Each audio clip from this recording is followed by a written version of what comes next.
মালিক তুমি, তুমি রহমান, তোমার নামে ভাই।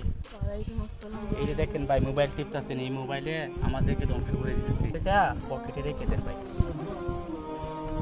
দেখেন ভাই, আল্লাহ তাআলা আমাদেরকে সৃষ্টি করেছেন, আমরা এই পৃথিবীতে আল্লাহ তাআলা কেন পাঠিয়েছেন? আল্লাহ তাআলার ইবাদত করার জন্য, ঠিক আছে? তার ইবাদত করি না, আমরা অনেক খারাপ কাজ করতেছি, অনেক পাপিষ্ঠ হয়ে গেছি। উচিত আল্লাহ তাআলার ইবাদত করা।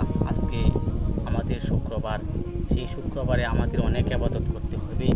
আল্লাহ তাআলা আমাদের রিজিকদাতা, আমাদের পথ পরিদর্শনকারী। আমরা কি করব না করব সব কিছু আল্লাহ তাআলা সিদ্ধান্ত দেন। আমরা তো একটা উসিলা মাত্র ভাই।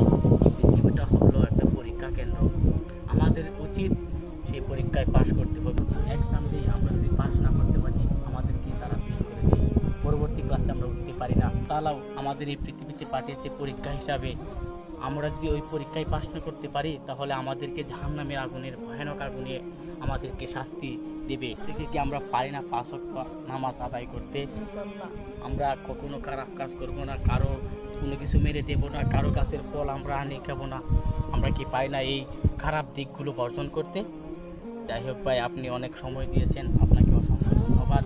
ইনশাআল্লাহ আমি যেরকম আপনাকে দাওয়াত দিয়েছি, আপনিও আরও 5 জনকে দাওয়াত দিবেন। তো ভাই, আমরা কি পারি না?